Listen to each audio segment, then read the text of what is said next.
दोस्तों, यदि आप एक स्टूडेंट हैं तो पढ़ाई से घबराने की ज़रूरत नहीं है।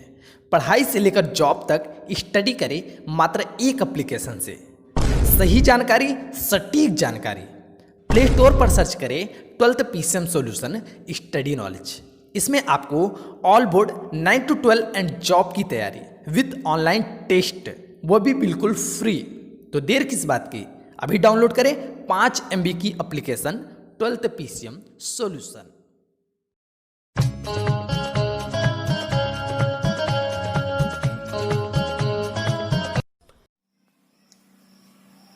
हेलो, नमस्कार। तो हम राजन आज आप लोगों का स्वागत करते हैं इस स्टडी नॉलेज चैनल पे।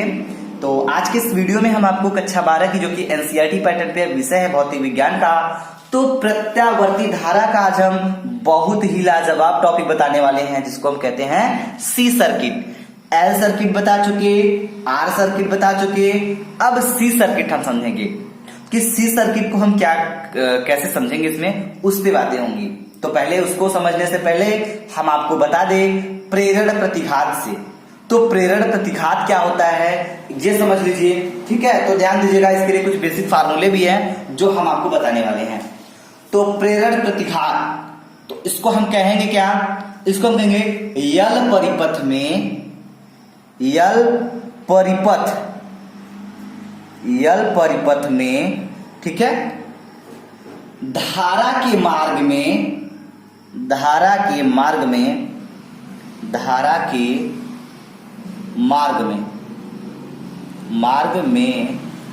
क्या होता है, रुकावट।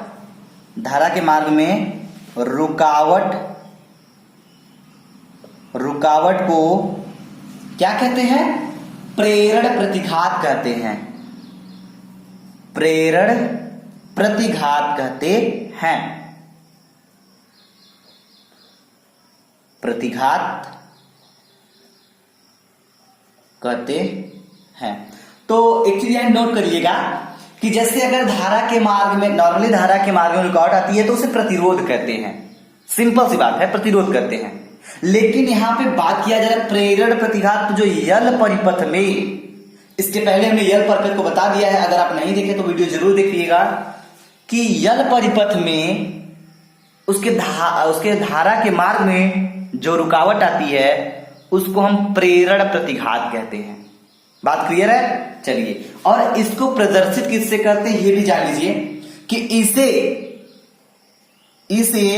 XL से दर्शाते हैं। किससे दर्शाते हैं? XL से दर्शाते हैं। तो ध्यान दीजिएगा, इसके लिए अगर हम फार्मूले की बात करें तो फार्मूला समझिएगा ध्यान से।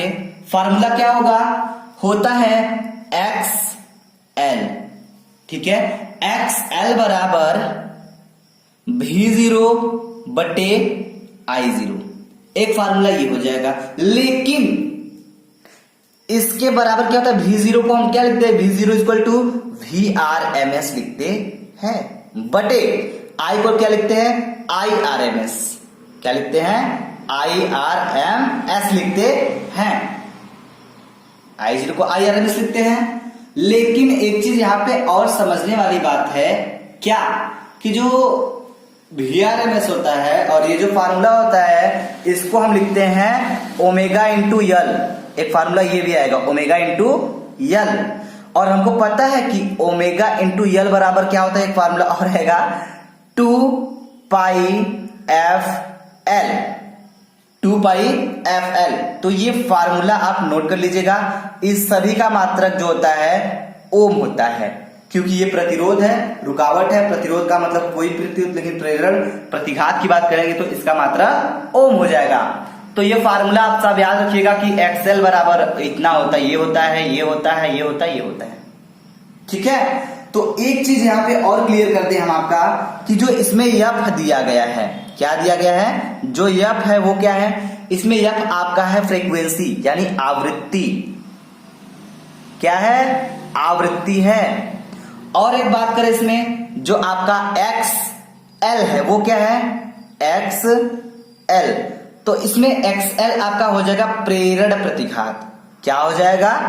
प्रेरण प्रतिघात, प्रेरण प्रतिघात। ठीक है।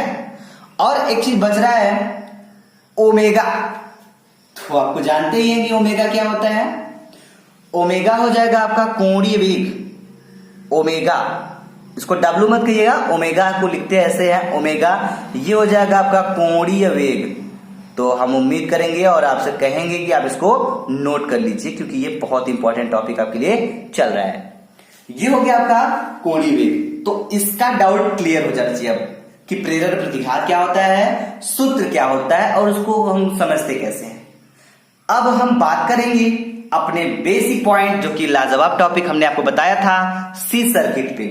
सी सर्किट का मतलब क्या होता है, इसको एकदम बेसिक से आपको हम समझाने वाले हैं और इसमें कोई भी आपको किसी प्रकार की डाउट नहीं आने वाली है। चलिए तो तैयार रहिए और इसको समझिएगा। तो आ गया आपका धारितीय परिपथ, जिसको हम सी सर्किट कहते हैं।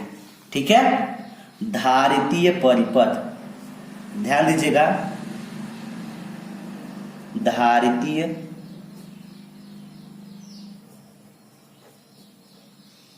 परिपथ, इसको हम कहते हैं सी सर्किट। ठीक है, क्या कहते हैं? सी सर्किट कहते हैं।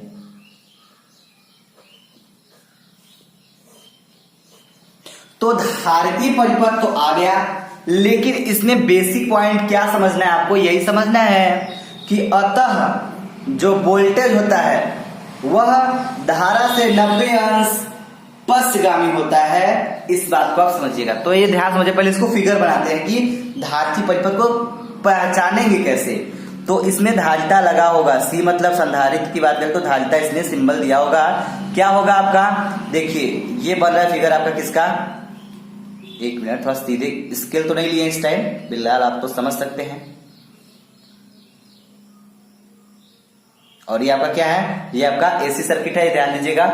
और ये आपका सी है जो कि धारिता है। ठीक है, ये हो गया फिगर। तो इसमें हमें ये समझना है कि अतः वोल्टेज धारा से 90 अंश पश्चगामी होता है। इसमें क्या होता है? वोल्टेज, ठीक है, धारा से 90 अंश क्या होता है? 90 अंश पश्चगामी होता है। पश्चगामी होता है। ठीक है, तो पश्चगामी होता है। तो एक चीज ध्यान दीजिएगा, अतः जो इसमें वोल्टेज है तथा वोल्टेज तथा धारा का जब ये होता है, ये कंडीशन फॉलो हो रहा है कि जो वोल्टेज है वो धारा से 90 अंश पश्चगामी होता है। तो इसमें हम बिल्कुल सिंपल तरीके से कह सकते हैं, जैसे इसके पहले हमने आपको बताया था कि जो धारा होता है वो 90 अंश अग्रगामी होता है। वो किसने बताया था आपको? वो हम बताए थे आपको आर या फिर रियल सर्किट में। आपको ध्यान होगा तो ध्यान दीजिएगा, उसको देख लीजिएगा। तो यहाँ पे आप समझने की कोशिश कीजिएगा कि इसमें 90 अंश पश्चगामी होगा तो इसका सूत्र क्या बनेगा। जैसे ध्यान दीजिएगा, अतः हम कह सकते हैं, अतः वोल्टेज तथा धारा के वोल्टेज तथा धारा, ठीक है, वोल्टेज तथा धारा के तात्क्षणिक मान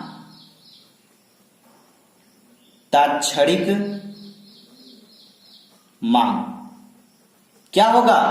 तात्क्षणिक मान आपका होगा, जैसे सूत्र होता है V बराबर V0 साइन ओमेगा टी। देखिए एक चीज यही भी नोट करिएगा, उसमें क्या होता था, जब 90 अंश जो धारा है वह क्या होता है, वोल्टेज से 90 अंश अधिक होता था। जो वोल्टेज है धारा से 90 अंश अधिक होता था, अग्रगामी होता था। तो यहाँ पे क्या करते थे, यहाँ पे करते थे sine omega plus pi by 2 plus करते थे जब अग्रगामी होता था। लेकिन यहाँ पे क्या हो रहा है, वोल्टेज धारा से पश्चगामी, कितना, 90 अंश। तो जब 90 अंश पश्चगामी है, पीछे आ रहा है, आगे जा रहा है तो जुड़ रहा है, लेकिन पीछे आ रहा है तो माइनस होगा, तो ये हो जाएगा माइनस पाई बाई 2। ये हो जाएगा। समझ में आ गई बात? चलिए तो एक चीज और ध्यान दीजिएगा यहाँ पे। तो ध्यान देने वाली बात ये है, आई बराबर जो सूत्र हो जाएगा आपका, आई बराबर I0 sine omega T, sine omega T. तो ये आपका हो जाएगा सूत्र। ये ध्यान दीजिएगा कि ये 90 अंश पश्चगामी होगा। अगला हेडिंग समझेंगे हम लोग। तो ये सी सर्किट था, हम उम्मीद करेंगे आपको समझ में आ गया होगा। तो अगला टॉपिक क्या है उसको ध्यान दीजिएगा। तो अगला टॉपिक है धारितीय प्रतिघात। जैसे प्रेरण प्रतिघात था वैसे ही धारितीय प्रतिघात है। अंतर क्या है ये हम आपको एकदम क्लियर कर देंगे। तो ध्यान दीजिएगा, धारितीय प्रतिघात, धारितीय प्रतिघात, धारितीय प्रतिघात को हम क्या कहते हैं इंग्लिश में? इसको कहते हैं कैपेसिटिव रेजिस्टेंस। ठीक है, आगे ध्यान दीजिएगा। तो इसको नोट कर लीजिएगा। तो धारितीय प्रतिघात को पहले हम समझ लेते हैं कि जो धारितीय प्रतिघात होता है वह धारितीय परिपथ में, तो धारितीय प्रतिघात है तो धारिता के मार्ग में रुकावट आएगा। और प्रेरण प्रतिघात था तो प्रेरण में आ रहा था, लेकिन यहाँ पे धारिता में आएगा तो धारितीय प्रतिघात। समझिएगा ध्यान से इसको। तो हम इसमें लिखेंगे धारिता क्या हो जाएगा, धारितीय परिपथ में, धारितीय परिपथ में, परिपथ में धारा के मार्ग में, धारा के मार्ग में, ठीक है, उत्पन्न रुकावट, जो रुकावट उत्पन्न होती है, उत्पन्न रुकावट क्या कहलाती है? धारितीय प्रतिघात कहलाती है। ठीक है, धारितीय प्रतिघात, धारितीय प्रतिघात कहते हैं। अब इसको प्रदर्शित किससे करते हैं? देखिए प्रेरण प्रतिघात था तो उसको हम XL से प्रदर्शित करते थे, लेकिन यहां पे ऐसा नहीं करेंगे। हम यहां पे क्या करेंगे, इसे XC से दर्शाते हैं, दर्शाते हैं। प्रेरण प्रतिघात था तो XL था, लेकिन यहां पे धारिती है, धारिता है तो XC हो जाएगा। इतना समझ में आया? अब आगे दीजिएगा, ध्यान दीजिएगा। तो इसका भी फार्मूला हम क्लियर कर देते हैं। XC इज इक्वल टू क्या होगा, 1/ωc। ये फार्मूला इसका। और एक चीज ध्यान दिया जाए यहां पे, तो 1/ωc को हम कहते हैं 2πfc। क्या कहते हैं? देखिए ओमेगा L था तो वहां पे कहते थे 2πωL, ओमेगा